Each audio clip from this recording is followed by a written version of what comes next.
Hey, welcome to week 13 and our first time doing quick hits of any kind live. And Yeah, I we're like doing it.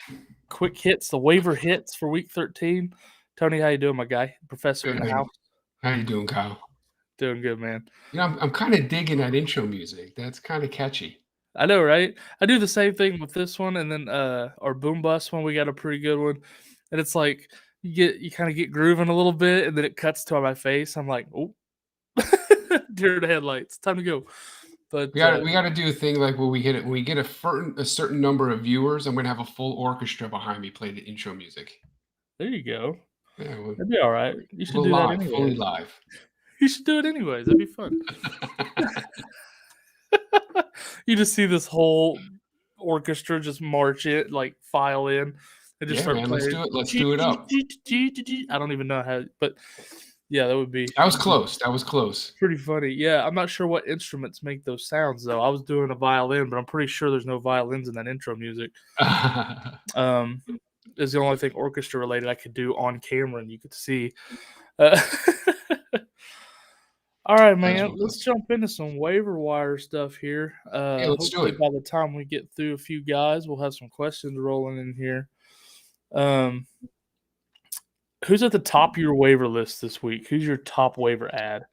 Yeah, I think it's going to depend on what you need, and I think most teams out there can use a running back. So Everybody the needs running back obvious right guy at the top of the list that everybody has their eye on, who is really at this point is worth, if you still have fab money, you can kind of empty out your fab now.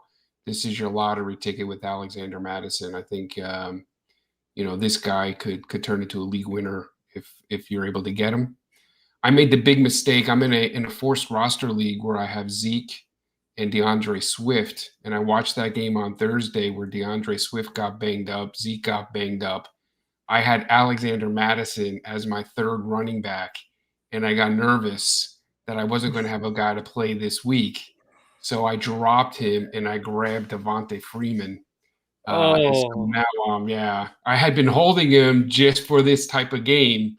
And of course, because of the Thursday games with Thanksgiving, I watch the games, I see the injuries. Had those games happened on Thursday, on Sunday, I'd still have Madison. It didn't work out that way, but you gotta love Madison, especially. Obviously he wouldn't be starting if Cook were healthy, but with Cook down, Madison is just going to be a volume monster in this offense. Not sharing any carries, so you gotta love Madison. Yeah. Another guy just talking about running backs is Jamal Williams, and they're actually playing against each other in the same game. Jamal Williams is going to be your next highest claim of the week, I think, for sure at running back.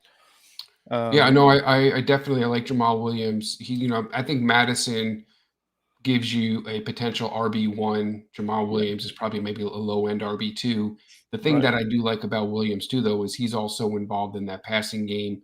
DeAndre Swift, if he's not playing, he frees up 6 to 8 targets a game, and all of those will probably go to Williams. Yeah. So those are kind of the top running backs. I definitely agree with you, though. Madison should be the top guy you go after. The one thing you do have to keep in mind, though, is I think what you need. If you're just needing a 1 or 2 week fill-in guy who can get you through to week 15, week 14, week 15, until you've got somebody like a Zeke or DeAndre Swift who's going to get healthy, these guys are perfect. But if you're looking for a guy and you really need a running back who's going to be more a longer-term replacement, you really have to consider Chubba Hubbard. So Chubba Hubbard. He's got to be up there near the top, only because with CMC going down on the season, this guy's going to have value beyond the next week or two. Yeah, that's actually what I was going to say next as well. Is Chubba Hubbard's about the only guy that you can claim that'll give you rest of season value as far as that goes. Except for Dontrell Hilliard. Now Dontrell Hilliard is out there if he's still available. He's had two strong games now back to back. They do have their bye week this week, so not going to help you in this week's matchups. But after this week, of course, he could give you some real value. So he's not a bad consolation prize if you can't get one of the other players. That's very true. I know he was a popular pickup last week, but he probably actually is more available than Chubba Hubbard at this point.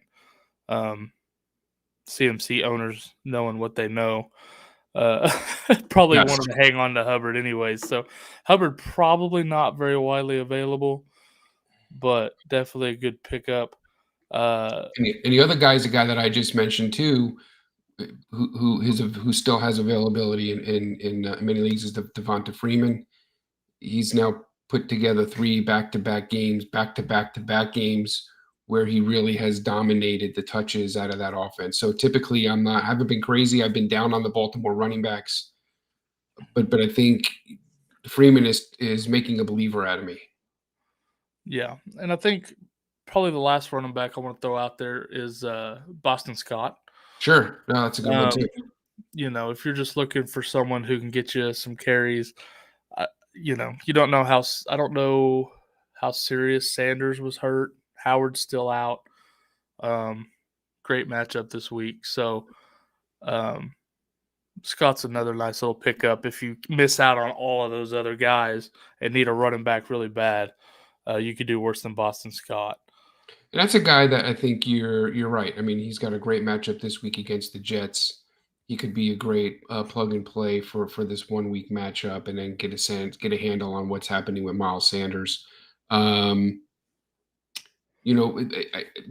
will say this though, depending on the way your league settings are structured, I don't know that I want to use a waiver claim for Scott. I'd kind of let waivers clear and see if he clears waivers and grab him on free agency, especially if your waivers don't reset each week.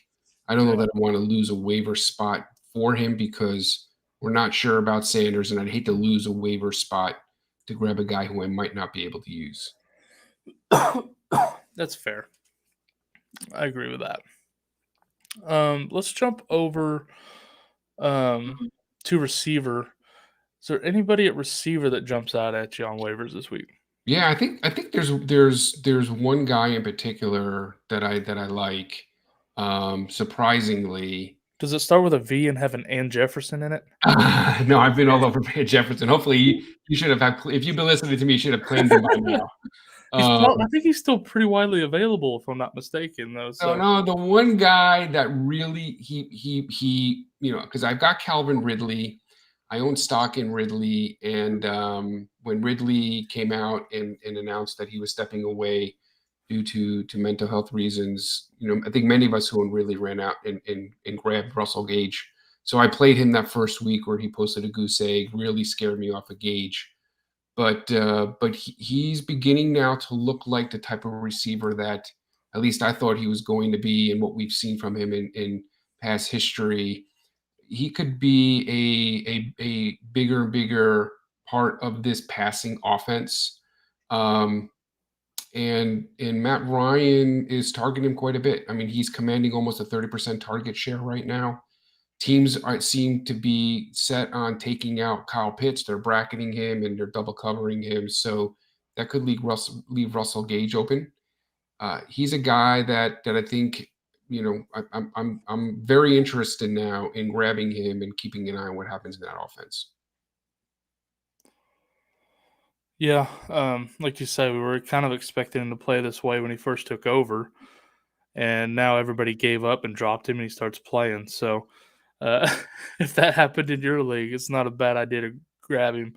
One thing I kind of noticed this weekend, I know Corey and myself were talking about this a little bit last night, is Kendrick Bourne for the Patriots. Looks like he's kind of taken over as the wide receiver uno out there for them. I mean, the matchup this week is brutal against Buffalo, but he could be a pretty decent little flex guy for you down the stretch if you're desperate for a flex, or even if you really need a receiver, number 2 receiver. I wouldn't mind taking a flyer on Bourne. So it's kind of like with Boston Scott. I'm not sure I'd spend a lot of fab or maybe even burn a waiver on position on him. Yeah. I'm not sure how highly claimed he'll be. So But I have two concerns on Bourne. I like and I like Mac Jones, and I think Kendrick Bourne is going to have his spots. Um, two concerns. Number one, this offense really wants to run the football. This yeah, is an old school offense. Um, Mac Jones, they're not really letting him. He's not really letting it rip. They want to run the football with Harris and Ramondre Stevenson. They play strong defense. They've got a tremendous offensive line. So this is a ball control type offense. And so that is a concern when you're looking at grabbing a receiver. Number two, he's less than 70% routes run. So he isn't highly involved right now in this offense. And it makes him a little bit concerning because I don't know that the volume is going to be there for him. So, those two things I think are a concern about him, but certainly he's worth a stash if you're going to grab him on free agency. Again, I don't know that I want to make a waiver claim for Kendrick Bourne. And you've got to be hurting that receiver to grab him and play him. I think if you're going to grab him, you're going to kind of see what develops over the next week or two and maybe spot use him in the playoffs. yeah. Anybody else jumping out at you on waivers for receivers? Not really at receiver. I mean, there are some guys I think that I really like at the receiver position, but unfortunately, you're not going to find them on waivers. What about let's switch over to quarterbacks? Anybody over there you're grabbing up this week? Yeah, I think the one guy who is the obvious grab, especially for someone like me who plays in a 2 quarterback league, if you can grab Taysom Hill now, if he hasn't already been picked up, most 2 QB leagues, um, you know, have him rostered. However, when Simeon was announced the starter and we saw him start 2 or 3 weeks in a row, some of those leagues you drop Taysom, and that's really how I grabbed him. I grabbed him off of waivers. Once somebody dropped him, I grabbed him right away, just because I wasn't 100% sold on Simeon, and he's kind of a lottery ticket, like Madison is at the running back position. This is a guy who does produce because of his rushing yards and the fact that they use him many times to run it inside the 5-yard line. So Taysom Hill, I think, is a guy who can really be a difference maker in a 2 quarterback league. I don't know if you're starting him in a 1 quarterback league just yet, but certainly you're going to want to grab him.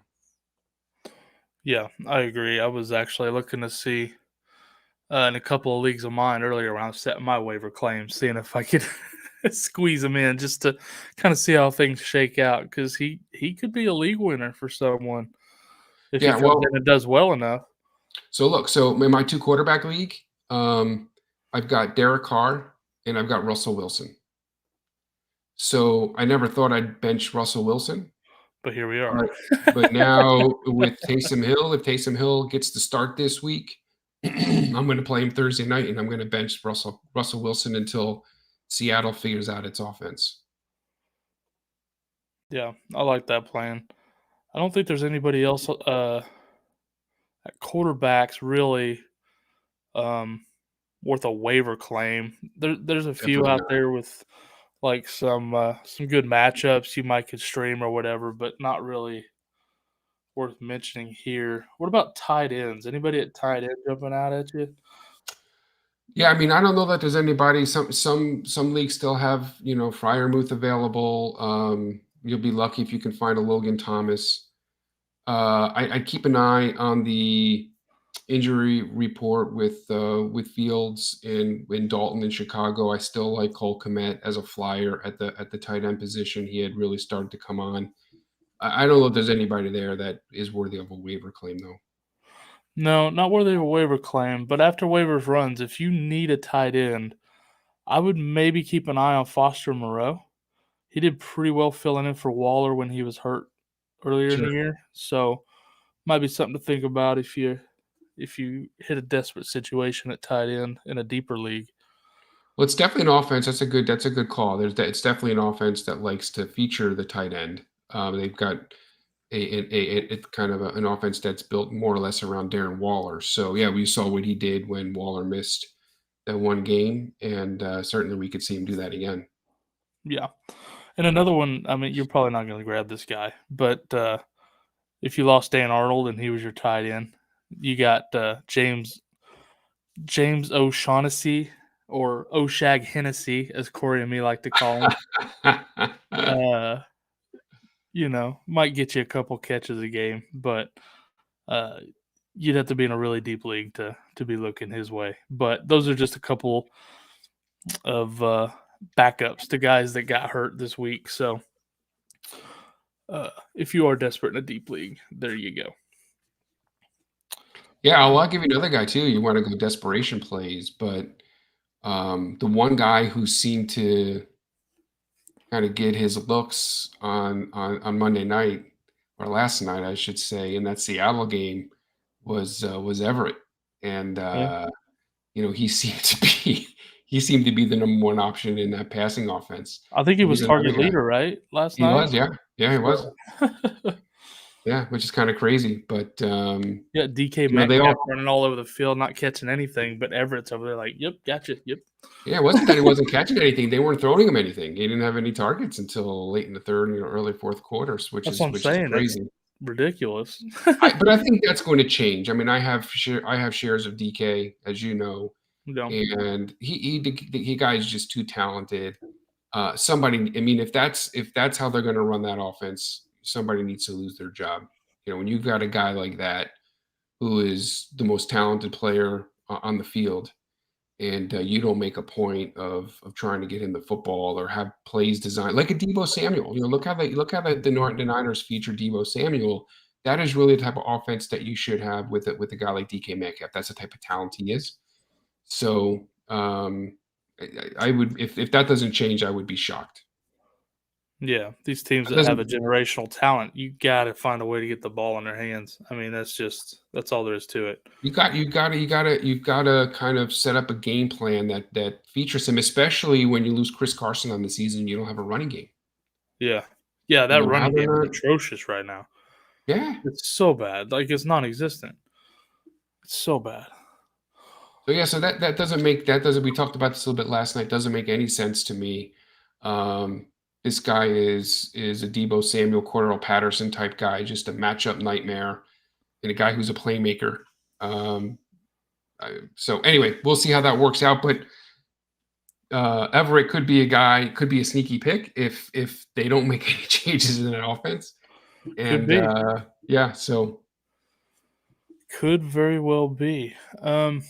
But I think that's it. I think I don't see anybody super exciting left on waivers to talk about. We don't have any questions in the chat right now. People aren't used to us doing this live.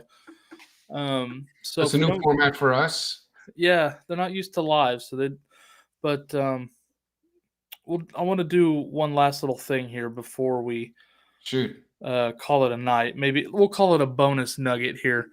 Throw me a couple of potential good defensive streamers that could be available on people's waiver wires that they could go grab.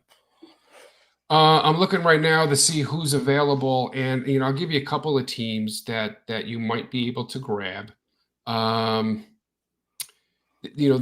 Dolphins have been favorable, I should say, against opposing defenses. So the Giants might be a team worth streaming. They had a very strong game last week against the Philadelphia Eagles. Of course, that turnover did help. They had 4 turnovers. They had a sack. So they seem to be a little bit opportunistic. And the Miami offense is a bit of a strong play against opposing defenses. I think another defense that maybe you might want to look at are the Raiders. The Raiders, I think, could be a little bit of a sneaky play against that Washington offense. I know that they might not be a favorite, but they're coming off a couple of tough matchups. I think they are a little bit undervalued and can be a little bit sneaky with that pass defense and also kind of their front 4, front 7. So, those are 2 defenses. It's tough at this point in the season to grab a team off of waivers to stream. If you're looking at matchups, any team, it seems like one of the teams that is typically has been one of the better matchups is who's ever playing the Baltimore Ravens. So, if the Steelers are available, that's another team also that you can grab. That's probably a top 5, top 6 play this week. Yeah, I was also looking at the Las Vegas. I like that. I'm going to throw a couple more out there. Philly against the Jets. I know they're available in most of my leagues. I picked them up last week, and it didn't work out against the Giants like I'd hoped. But, Sure. They still did better than some. Against the Jets, I think they'll have a much better matchup. Also, Minnesota, if they're available against Detroit with no Swift, I like that matchup a lot. So just a little bonus nugget for you there. If you're looking to stream defenses this weekend, there's several which should be available with really good matchups. Yeah, I think the hard thing is to find a defense that's available. It's hard for me because I play in a forced roster league where everyone has to roster 2 defenses. Yeah. So the types of defenses that are available on waivers, I can actually give them to you right now. The Raiders, the Giants, the Chargers, the Jets, the Lions, the Falcons, the Texans, and the Jaguars. So that's what you're picking 2 of from. those we just talked about as streamers. So it is possible still to find a decent streamer. But, most leagues aren't forcing people to roster 2 defenses. Right. So, pretty much all of those ones we just talked about should be available if you're looking for a streamer. So, just what you're trying to do, I think, we always get a lot of questions about which defenses to stream. So, when I'm streaming defenses, I'm thinking about game script and opportunity for points, for interceptions, for fumbles, for sacks. And so that's kind of why I said Raiders. Washington is more of a ball controller. And, Washington is the type of offense that's going to put up 35 points. It's a low scoring, even when they dominated the time the clock management, not clock management, but the time of possession against the Seattle Seahawks, they still kind of put up very modest numbers. So, that's kind of what you're looking at. Game script, which is going to be low scoring game, and who might give you the opportunity for turnovers. Anyone playing the Jets is a great matchup, obviously. So that was a good call. Yeah, Philly would be a really good matchup this week. Yeah, especially with Zach Wilson back behind center. Yeah, right? Dude's a turnover machine. Absolutely. All right, well, I guess that's going to do it for us for Week 13 waiver wire. Any last thoughts, Tony, before we cut her off here? No, I'm kind of looking forward to this week. And, we got the fantasy playoffs rolling around. So a lot of the claims you're making now can make or break you. This is kind of where fantasy seasons are won and lost. So, making that right waiver claim becomes more and more magnified the later in the season it gets. And so hopefully this information was helpful. Yeah, everybody's looking for something different right now. Some people are looking for, who do I stash for the playoffs? Some people are looking for, I need to get in. Who do I grab for now? So hopefully we gave you a little bit of both. Tomorrow night we will be back here live in place of Wall Street. Since Wall Street, the trade deadline's passed in most leagues now. We won't be doing Wall Street anymore. We'll be doing the matchups live in this similar type format. So come back, hang out, ask your questions. And then right after that, we'll have our roster on the ropes with Matty Daddy. So everybody come hang out with us tomorrow night, and appreciate your support. We'll see you next time. Thanks, everyone. Appreciate the support.